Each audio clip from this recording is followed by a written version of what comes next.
ಹಳೆಯ ಚಿನ್ನದ ಒಡವೆನ ಅಧಿಕ ಬೆಲೆಗೆ ಮಾರಬೇಕೆ? ಅಂದ್ರೆ ಆಟಿಕಾಗೆ ಕಾಲ್ ಮಾಡಿ 8880 ಅಟ್ಟಿಕಾ ಗೋಲ್ಡ್ ಕಂಪನಿ. ನಮಸ್ಕಾರ. ಸಂತಾನ ಫಲ ವಿಶೇಷ ನೇರ ಪ್ರಸಾರ ಕಾರ್ಯಕ್ರಮಕ್ಕೆ ಸ್ವಾಗತ. ನಾನು ಧನುಶ್ರೀ.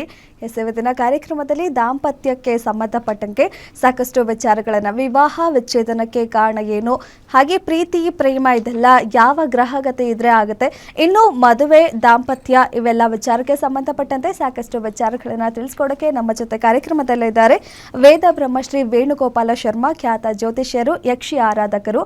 ಅವರನ್ನ ಕಾರ್ಯಕ್ರಮಕ್ಕೆ ಸ್ವಾಗತ ಮಾಡೋಣ. ಗುರುಜಿ ನಮಸ್ತೆ, ಕಾರ್ಯಕ್ರಮಕ್ಕೆ ಸ್ವಾಗತ. ನಮಸ್ಕಾರ ತಾಯಿ, ಶುಭಂಭವತು. ಎಸ್ ಗುರುಜಿ, ವಿವಾಹ ಮದುವೆ ಕಳೆದ ಸಂಚಿಕೆಯಲ್ಲಿ ಸಾಕಷ್ಟು ವಿಚಾರ ತಿಳಿಸ್ಕೊಟ್ರಿ. ಮದುವೆ ಅಂದರೆ ಏನು, ಯಾವ ಗ್ರಹಗತಿಯಿಂದ ಆಗುತ್ತೆ ಅಂತ. ಆ್ಯಂಡ್ ಇವಾಗ ಇತ್ತೀಚಿನ ದಿನದಲ್ಲಿ ವಿಚ್ಛೇದನ ಅನ್ನೋದು ತುಂಬಾ ಆಗ್ತಾ ಇದೆ.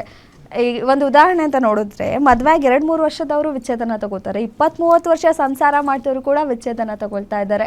ಅದು ಯಾವ ಒಂದು ಕಾರಣಕ್ಕಾಗುತ್ತೆ? ಅದಕ್ಕೂ ಗ್ರಹಗತಿಗೂ ಏನಾದ್ರು ಸಂಬಂಧ ಇದೆಯಾ, ಯಾಕೆ ಅಂತ ಕಾರಣ ಹೇಳೋದಾದರೆ? ಖಂಡಿತಮ್ಮ. ಓಂ ಗುರುಬ್ರಹ್ಮ ಗುರುರ್ವಿಷ್ಣು ಗುರುರ್ದೇವೋ ಮಹೇಶ್ವರ, ಗುರು ಸಾಕ್ಷಾತ್ ಪರಬ್ರಹ್ಮ ತಸ್ಮೈ ಶ್ರೀ ಗುರುವೇ ನಮಃ. ಸದ್ಗುರು ಪಾದಕಾಭ್ಯಾನ್ ನಮಃ. ಸಮಸ್ತ ವೀಕ್ಷಕರಿಗೆ ಶುಭ ಆಗಲಿ.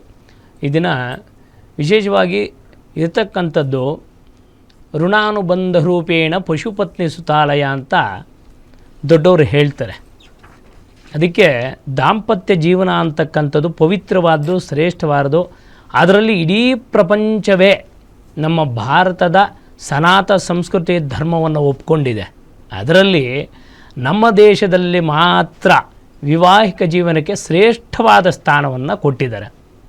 ಹಾಗೆಯೇ ಇವತ್ತು ಈ ದಿನ ನಾನು ಈ ಸಂಚಿಕೆಯನ್ನು ವಿಚ್ಛೇದನ ಕಾರ್ಯಕ್ರಮ ಯಾಕೆ ಮಾಡಲಿಕ್ಕೆ ಇಷ್ಟಪಡ್ತೀನಿ ಅಂತಂದರೆ, ಸುಮಾರಷ್ಟು ದಿನ ವಿಚ್ಛೇದನಗಳು ತುಂಬ ಆಗ್ತಾಯಿದೆ. ಅದಕ್ಕೆ ಕಾರಣ ಏನು? ವಿಚ್ಛೇದನ ಯಾಕೆ ಕಾರಣ ಉಂಟಾಗುತ್ತೆ ಅಂತ ಸಾಧಾರಣವಾಗಿ ಜ್ಯೋತಿರ್ವಿಜ್ಞಾನ ಅಂತ ಕರೀತಾರೆ. ನಮ್ಮ ವರಾಹಿಮಿರಾಚಾರ್ಯರು ಋಷಿಮುನಿಗಳು ವಿವಾಹ ಘಟಿಕಾರ್ಥ ದೀಪಿಕದಲ್ಲಿ 2 ಜಾತಕಗಳನ್ನು, ಹುಡುಗ ಹುಡುಗಿ ಜಾತಕಗಳನ್ನು, ಯಾವುದೇ ಜಾತಕವನ್ನು ನಾವು ಮ್ಯಾಚ್ ಮಾಡಬೇಕಾದ್ರೆ ಆ ಜಾತಕ ನಾವು ಮ್ಯಾಚ್ ಮಾಡಬೇಕಾದ್ರೆ ನೋಡ್ತಕ್ಕಂಥ ಕ್ರಮಗಳೇನು, ಅದು ನೋಡದೇ ಇದ್ದಾಗ ಸ್ವಲ್ಪ ತೊಂದರೆ ಆದರೆ ಏನಾಗುತ್ತೆ ಅಂತಕ್ಕಂಥದ್ದು ವಿಚ್ಛೇದನಕ್ಕೆ ಕಾರಣ ಆಗುತ್ತೆ. ಮೊದಲನೇದಾಗಿ ಹುಡುಗ ಅಥವಾ ಹುಡುಗಿಯ ಜಾತಕವನ್ನು ನಾವು ವಿಮರ್ಶೆ ಮಾಡಬೇಕಾದ್ರೆ ಆ ಜಾತಕದಲ್ಲಿ ನಾವೇನು ಮಾಡ್ತೀವಿ, ಮೊದಲು ಎಲ್ಲರೂ ಈಗ ಮಾಡ್ತಾ ಇರ್ತಕ್ಕಂಥ ಒಂದು ತಪ್ಪಿದೆ. ಎಲ್ಲರೂ ಅಂದರೆ ತಿಳಿದೇ ಇರೋರು ಅಂತ ಅರ್ಧಂಬರ್ಧ ತಿಳ್ಕೊಂಡು ಶಾಸ್ತ್ರದ ಆಳವಾದ ಅಧ್ಯಯನ ಇಲ್ಲದೆ ಏನು ಮಾಡ್ತಾರೆ ಅಂತಂದರೆ, ಕೇವಲ ಪಂಚಾಂಗದಲ್ಲಿ ಹುಡುಗಿಯ ನಕ್ಷತ್ರದಿಂದ ಹುಡುಗನ ಚಂದ್ರ ನಕ್ಷತ್ರ ನೋಡಿ ಗುಣಗಳನ್ನು ನೋಡಿ ಏನು ಮಾಡ್ತಾರೆ, ಅದು 18ರ ಮೇಲೆ 26 ಬಂದರೆ ಸಾಕು ಅಂತೇಳಿ ಆ ಗುಣಗಳನ್ನು ಬರ್ಕೊಟ್ಟು ಮ್ಯಾಚ್ ಮಾಡಿಬಿಡ್ತಾರೆ. ಆದರೆ ಜಾತಕದಲ್ಲಿ ನಾವು ವಿಮರ್ಶೆ ಮಾಡಬೇಕು ಹೋದಾಗ ಕುಜದೋಷ ಅಂತಕ್ಕಂಥದ್ದು, ದಾಂಪತ್ಯದಲ್ಲಿ ಏನೋ ತೊಂದರೆ ಇದೆಯಾ, ಇವುಗಳನ್ನು ಯಾವುದೂ ವಿಮರ್ಶೆ ಮಾಡಲ್ಲ. ಬರೀ ಗುಣಗಳನ್ನು ತೊಗೊಂಡು ಮದುವೆ ಮಾಡಿಬಿಡ್ತೀರ. ಕೆಲವರು ಏನು ಮಾಡ್ತಾರೆ, ಈ ಹೆಸರಿಗಾಗಲಿಂದ ಇನ್ನೊಂದು ಹುಡುಗಿ ಹೆಸರು ಹುಡುಗನ ಹೆಸರು ಬದಲಾಯಿಸ್ಬಿಟ್ಟು ಮದುವೆ ಮಾಡೋರು ಇದ್ದಾರೆ. ಹಿಂದಿನ ಕಾಲದಲ್ಲಿ ಯಾವ ಕಂಪ್ಯೂಟ್ರು ಇರಲಿಲ್ಲ, ಯಾವ ಸಿಸ್ಟಮ್ ಇರಲಿಲ್ಲ, ಏನೂ ಇರಲಿಲ್ಲ. ಕೇವಲ ಹೆಸರ ಮೇಲೆ ಮದುವೆ ಮಾಡ್ತಾಯಿದ್ರು. 120 ವರ್ಷ ದಾಂಪತ್ಯ ಮಾಡ್ತಾಯಿದ್ರು. ಯಾಕೆಂದರೆ ಆವಾಗ ಅಣ್ಣ ತಂಗಿ ತಂದೆ ತಾಯಿ ಬಾಂಧವ್ಯ ಅಂತ ಅವಿಭಕ್ತ ಕುಟುಂಬ ಇತ್ತು. ಈಗೇನಾಗಿದೆ ಅಂದರೆ, ಒಂದು ಜಾತಕ ವಿಮರ್ಶೆ ಮಾಡಬೇಕಾದ್ರೆ ಆ ಜಾತಕದಲ್ಲಿ ಇಬ್ಬರು ದಾಂಪತ್ಯಗಳು ಮಾಡಿದಾಗ ಮೊದಲಾಗಿ ಮನೋಕೂಟ ಅಂತಾರೆ. ಇಬ್ಬರು ಮನಸ್ಸುಗಳು ಒಂದಾಗಿರ್ತಕ್ಕಂಥ ಆಗ್ಬೋದು. ರಾಶಿಗಳಿಗೆ ಏಕರಾಶಿ, ಏಕನಕ್ಷತ್ರ, ಏಕಪಾದ ಯಾವುದೇ ಕಾರಣಕ್ಕೂ ಮದುವೆಯನ್ನು ಮಾಡಲ್ಲ.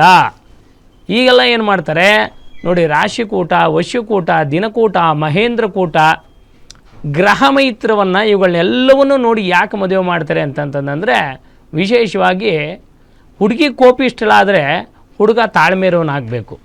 ಇಲ್ಲ ಹುಡುಗ ತಾಳ್ಮೆನಿದ್ದ ಹುಡುಗಿ ಕೋಪಿಷ್ಟಲಾದರೂ ನಡ್ಕೊಂಡು ಹೋಗ್ತಾರೆ. ಅದಕ್ಕೆ ನಾವು ಯಾವುದೇ ಕಾರಣಕ್ಕೂ ಜಾತಕ ವಿಮರ್ಶೆ ಮಾಡಬೇಕಾದ್ರೆ ಇಬ್ಬರು ಜಾತಕನೂ ಯಾಕೆ ನೋಡ್ತಾರೆ ಅಂತಂದರೆ, ಹೆಂಡತಿಗೆ ಗಂಡ, ಗಂಡನಿಗೆ ಹೆಂಡತಿ ಅಂತ ಹೇಳ್ತಾರೆ. ಯಾಕೆಂದರೆ ಇಡೀ ಸಮಾಜ ನಿಂತಿರ್ತಕ್ಕಂಥದ್ದು ತಂದೆ ತಾಯಿಗಳ ಮೇಲೆ. ಆದ್ದರಿಂದ ಜಾತಕ ವಿಮರ್ಶೆ ಮಾಡಬೇಕಾದ್ರೆ ಮೊದಲು ಇವರಿಗೆ ಸಂತಾನ ಚೆನ್ನಾಗಿದೆಯಾ, ಮಾಂಗಲ್ಯ ಚೆನ್ನಾಗಿದೆಯಾ, ಇಲ್ಲ ಏನೋ ವೈಧವ್ಯ ಯೋಗ ಇದೆಯಾ, ಇದನ್ನೆಲ್ಲ ವಿಮರ್ಶೆ ಮಾಡಿ ಆಮೇಲೆ ಜಾತಕ ವಿಮರ್ಶೆ ಮಾಡಬೇಕಾಗತ್ತಮ್ಮ. ಓಕೆ ಗುರುಜಿ, ಹೇಗಾದ್ರೆ ಈಗ ಪ್ರೇಮ ವಿವಾಹ ಅಂತ ಇತ್ತೀಚಿನ ದಿನದಲ್ಲಿ ಜಾಸ್ತಿ ಆಗಿದೆ. ಆ್ಯಂಡ್ ಅವ್ರು ಏನಂತಾರೆ, ಜಾತಕ ಅದೆಲ್ಲ ನೋಡಲ್ಲ ಅಲ್ವಾ? ಸೊ ಅದು ಕೂಡ ಅವ್ರಿಗೆ ಜಾತಕದಲ್ಲೇ ಇರುತ್ತಾ, ಪ್ರೇಮ ವಿವಾಹನೇ ಆಗ್ತಾರೆ ಅಂತ ಹೇಳಿ? 100ಕ್ಕೆ 100 ಭಾಗ ಗ್ಲಾಸ್ ಥರ ಇರುತ್ತೆ ಜಾತಕ. ಯಾಕೆಂದರೆ ಚಿತ್ರಾನ್ನ ಮಾಡೋದು ಕರೆಕ್ಟಾಗಿ ಬಂದರೆ ಚಿತ್ರಾನ್ನ ಆಗುತ್ತೆ. ಅಕ್ಕಿಗೆ ನೀರು ಎಷ್ಟು ಇಡಬೇಕು ಅಂತ ಗೊತ್ತಿಲ್ಲದೆ ಚಿತ್ರಾನ್ನ ಮಾಡೋದು ಏನು ಮಾಡ್ತಾರೆ, ಪಾಯಸ ಆಗುತ್ತೆ ಅಷ್ಟೇ. ಅದು ಹಾಗೆಯೇ ನೋಡಿ, ಎಷ್ಟೋ ಜನ ಜಾತಕಗಳು ತೊಗೊಂಬರ್ತಾರೆ. ಅವ್ರ ಕೈಲಿ ನಾನು ಎಷ್ಟೋ ಬಯಸ್ಕೊಂಡಿದ್ದೀನಿ, ಎಷ್ಟೋ ಜನರ ಕೈಲಿ ಬಯಸ್ಕೊಂಡಿದ್ದೀನಿ ನಾನು. ಯಾಕೆ ಕಾರಣಕ್ಕೆ ಅಂದರೆ, ಗುರುಗಳೇ ನಮ್ಮ ಹೆಣ್ಮಗಳು ಆ ಥರ ಅಲ್ಲ, ಗುರುಗಳೇ ನಮ್ಮ ಮಗ ಆ ಥರ ಅಲ್ಲ, ನಾನು ಹಾಕಿದ ಗೆರೆ ದಾಟಲ್ಲ ಅಂತಂತಾರೆ. ಆದರೆ ಮುಂದೆ 2 ವರ್ಷಕ್ಕೋ 3 ವರ್ಷಕ್ಕೋ ಒಂದು ಡೇಟ್ ಬರ್ಕೊಡ್ತೀನಿ, ಆ ಡೇಟಲ್ಲಿ ಬಂದಿರ್ತಾರೆ ಜಾತಕ ತೊಗೊಂಡು. ಆವಾಗ ಏನಂತಾರೆ ಗೊತ್ತಾ, ಗುರುಗಳೇ ನಮ್ಮ ಮಗಳು ಯಾರಲ್ಲೋ ಲವ್ ಮಾಡಿಬಿಟ್ಟಿದ್ದಾಳೆ, ದಯವಿಟ್ಟು ಎಷ್ಟು ಖರ್ಚಾದ್ರೂ ಪರವಾಗಿಲ್ಲ, ಏನು ಪೂಜೆ ಮಾಡಿದ್ರೂ ಪರವಾಗಿಲ್ಲ, ನನ್ನ ಮಗಳಿಗೆ ಆ ಹುಡುಗನ ಜೊತೆ ತಪ್ಪೋದ್ರೆ ಸಾಕು ಅಂತ ಕೇಳ್ಕೊತಾರೆ. ಇದು ಯಾಕೆ ಕಾರಣ ಅಂದರೆ, ಪಂಚಮಂ ಪೂರ್ವ ಪುಣ್ಯಾನಾಂ. ನೋಡಿ, ಯಾರ ಜಾತಕದಲ್ಲಿ ಹುಡುಗಿಗಾಗಲಿ ಹುಡುಗನಿಗಾಗಲಿ, ಶುಕ್ರ ಆಗಲಿ, ರಾಹು ಆಗಲಿ, ಶನಿ ಆಗಲಿ, ಚಂದ್ರ ಯಾರಿಗೆ ಜಾತಕದಲ್ಲಿ ಇರ್ತಾನೋ ಈ ಸ್ಥಾನದಲ್ಲಿ 5ನೇ ಮನೆಯಲ್ಲಿ, ಅವ್ರಿಗೆ 100ಕ್ಕೆ 100 ಭಾಗ ಪ್ರೇಮ ವಿವಾಹನೆ ಉಂಟಾಗುತ್ತೆ. ಅದರ ಜೊತೆಯಲ್ಲಿ ದಶಾಭುಕ್ತಿನೂ ಸೇರಿಕೊಂಡಾಗ ಆ ಸಂದರ್ಭದಲ್ಲಿ ಪ್ರೇಮ ವಿವಾಹ ಸಂಘಟನೆ ಆಗತ್ತೆ. ಅಂದರೆ ಪ್ರೇಮ ವಿವಾಹ, ಲವ್ ಮ್ಯಾರೇಜ್ ಆಗತ್ತೆ ಅಂತ. ಅದನ್ನು ಮುಂಚೆನೇ ನಮ್ಮ ಋಷಿಮುನಿಗಳು ಅದನ್ನು ತಿಳಿಸಿಬಿಟ್ಟಿದ್ದಾರೆ.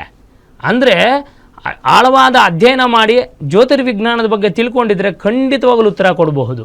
ಖಂಡಿತವಾಗಲೂ ಆ ಗ್ರಹಗತಿಗಳಿದ್ದಾಗ ಪ್ರೇಮ ವಿವಾಹ ಆಗುತ್ತೆ ಅಂತ ನಿಸ್ಸಂಶಯವಾಗಿ ಹೇಳ್ಬೋದು.